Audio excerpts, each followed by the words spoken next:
വരാനിരിക്കുന്ന നിയമസഭാ തെരഞ്ഞെടുപ്പിൽ അനായാസം വിജയിക്കാമെന്ന് വ്യാമോഹിച്ച ബംഗാൾ മുഖ്യമന്ത്രി മമതാ ബാനർജിക്കാകട്ടെ SAR നൽകിയത് വമ്പൻ പണിയാണ്. ഇടിവെട്ടിയവന്റെ തലയിൽ വീണ ക്ഷുദ്രജീവിയെ പോലെയാണ് SARനെ മമത കണക്കാക്കുന്നത്.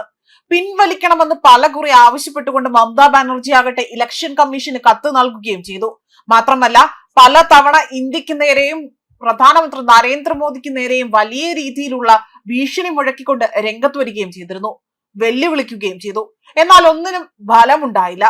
ഇപ്പോൾ മമതയെ വെല്ലുവിളിച്ചുകൊണ്ട് ബംഗാൾ നിയമസഭയിലെ പ്രതിപക്ഷ നേതാവായ സുവേന്ദു അധികാരി ഇപ്പോൾ രംഗത്ത് വന്നിരിക്കുകയാണ്. അദ്ദേഹം എക്സിലൂടെ തന്നെ പങ്കുവച്ച പോസ്റ്റിലാണ് മമതയ്ക്ക് നേരെയുള്ള വെല്ലുവിളി നൽകിയതായ കാര്യങ്ങൾ അദ്ദേഹം വ്യക്തമാക്കുന്നത്.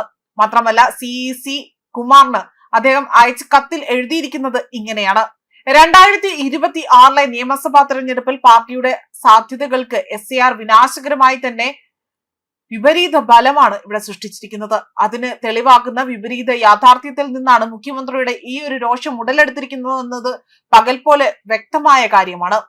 കാരണം അത് അധികാര വ്യക്തികളെ, സാങ്കല്പിക വോട്ടർമാർ, മരിച്ചവരുടെ കണക്കുകൾ, നിയമവിരുദ്ധ നുഴഞ്ഞുകയറ്റക്കാർ എന്നിവരെ തന്നെ എടുത്തു കാണിക്കുന്നവയാണ്.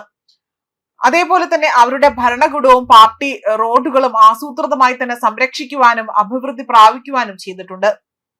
അതേസമയം ജനുവരി 3 അദ്ദേഹം അയച്ച കത്തിൽ വലിയ രീതിയിൽ പരസ്യമാക്കിയിരിക്കുന്ന മറ്റൊരു കാര്യം ബംഗാളിലെ SAR വ്യായാമത്തെ യഥാർത്ഥ വോട്ടർമാരുടെ വോട്ടവകാശം നിഷേധിക്കുന്നുവെന്ന് ഭീഷണിപ്പെടുത്തുന്ന ഒരു പ്രഹസനം തന്നെയാണ് എന്നതാണ് മമത ഇതിനെ വിശേഷിപ്പിച്ചിരിക്കുന്നത്. ആവശ്യമായ അടിസ്ഥാന ജോലികളോ തയ്യാറെടുപ്പുകളോ ഇല്ലാതെ തന്നെ SAR നടത്തുന്ന അവിടെ അനാവശ്യമായ തിടുക്കം, അത് മുഴുവൻ പ്രക്രിയയും അടിസ്ഥാനപരമായി തന്നെ വലിയ രീതിയിൽ പിഴവുള്ളതാക്കി മാറ്റുകയാണ്. ഈ സെൻസിറ്റീവ് ഭരണഘടനാ ഉത്തരവാദിത്തം ഏൽപ്പിച്ചിരിക്കുന്ന ഉദ്യോഗസ്ഥർക്ക് ശരിയായതോ ഏകീകൃതമായ പരിശീലനം ലഭിച്ചിട്ടില്ല. അതായത് ഈ സംവിധാനം ഇതിനെക്കുറിച്ച് പഠിക്കാൻ അല്ലെങ്കിൽ ഇത്തരത്തിൽ SARനെ കുറിച്ചുള്ള കാര്യങ്ങൾ അവിടെ എൻറ്റർ ചെയ്യുവാനായി അവിടെ നിയമിച്ചിരിക്കുന്ന ഉദ്യോഗസ്ഥർ അവരാകട്ടെ ശരിയായ രീതിയിലുള്ള ഒരു ഏകീകരണമോ അല്ലെങ്കിൽ ഒരു പരിശീലനവും ലഭിച്ചിട്ടുള്ള വ്യക്തികളല്ല എന്നും ഉപയോഗിക്കുന്ന IT സംവിധാനങ്ങൾ വികലവും അസ്ഥിരവും അതുപോലെ വിശ്വസനീയമല്ലാത്തതുമായ കാര്യങ്ങളാണ് എന്നതാണ് മമത ഇവിടെ ആരോപിക്കുന്നത്. കാലാകാലങ്ങളിൽ പുറപ്പെടുവിക്കുന്ന നിർദ്ദേശങ്ങൾ അത് പൊരുത്തമില്ലാത്തതും പലപ്പോഴും പരസ്പര വിരുദ്ധവുമാണ് എന്നതും ഇവിടെ ആസൂത്രിതമായി തന്നെയാണ് ഇക്കാര്യങ്ങൾ എടുത്തിരിക്കുന്നതെന്നാണ് മുഖ്യമന്ത്രി തന്റെ കത്തിലൂടെ എഴുതിയിരിക്കുന്നത്. മാത്രമല്ല ദേശീയ തലത്തിൽ പോലും SARന്റെ കൃത്യമായ ലക്ഷ്യങ്ങൾ, രീതികൾ, അന്തിമ ലക്ഷ്യങ്ങൾ എന്നതിനെ കുറിച്ച് ഇവിടെ പരാമർശിക്കുന്നുണ്ട്. എന്നാൽ അതിനെയൊന്നും കണക്കാക്കാതെയാണ് ഇപ്പോൾ ഇത്തരത്തിൽ മമത വലിയ രീതിയിൽ അസ്വസ്ഥത പ്രകടിപ്പിച്ചുകൊണ്ട് രംഗത്ത് വന്നിരിക്കുന്നത്.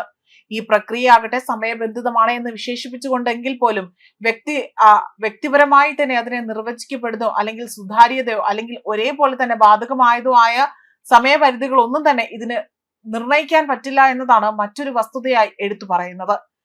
എന്നാൽ ഇതെല്ലാം തന്നെ മമതയ്ക്ക് വലിയ എട്ടിന്റെ പണി തന്നെയാണ് കിട്ടിയിരിക്കുന്നത്. ബംഗ്ലാദേശി നുഴഞ്ഞുകയറ്റക്കാരെ സംരക്ഷിക്കുന്നത് വഴി വോട്ടർ പട്ടികയിൽ കൂടുതൽ വ്യക്തികളെ ഇടം ചേർക്കാമെന്നും അവർക്ക് ഇടം നൽകാമെന്നും അതുവഴി തനിക്ക് കുറെ അധികം വോട്ടുകൾ തന്റെ പെട്ടിക്കുള്ളിലാക്കാമെന്നും മമത അവിടെ വ്യാമോഹം നടത്തിയിരുന്നു. എന്നാൽ ഈ വ്യാമോഹത്തിനേറ്റ കനത്ത തിരിച്ചടിയായിരുന്നു SAR നടപ്പിലാക്കിയതോടുകൂടി തന്നെ അവിടെ വ്യക്തമായത്. മാത്രമല്ല ഇനി മറ്റൊരു അധികാര കസേരയിലേക്ക് മമതയ്ക്ക് ഇരിക്കാൻ സാധിക്കുമോ എന്നത് ഒരു ചോദ്യചിഹ്നമായി തന്നെ ഇപ്പോഴും നിഴലിക്കുകയാണ്. കാരണം ഭരണം പിടിക്കാൻ ഇപ്പോൾ തലങ്ങും വിലങ്ങും അവരുടെ പ്രവർത്തനം സജീവമാക്കിക്കൊണ്ട് BJP ഇരട്ടി ശക്തിയോടുകൂടി തന്നെ അവിടെ നിലയുറപ്പിച്ചിരിക്കുന്നു എന്നതാണ് മറ്റൊരു വസ്തുത.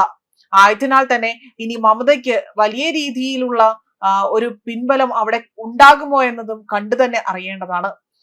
എല്ലാവരും ഇപ്പോൾ പ്രധാനമന്ത്രി നരേന്ദ്രമോദിയെ വിശ്വസിക്കുവാനും അദ്ദേഹത്തിന്റെ വാക്കുകളോട് കൂടുതൽ പ്രതികരണം അറിയിക്കുവാനും ബംഗാളിലെ ജനങ്ങൾ അവിടെ ആകാംക്ഷഭരിതരായി തന്നെ കാത്തിരിക്കുന്നു എന്നതും മറ്റൊരു വസ്തുതയാണ്.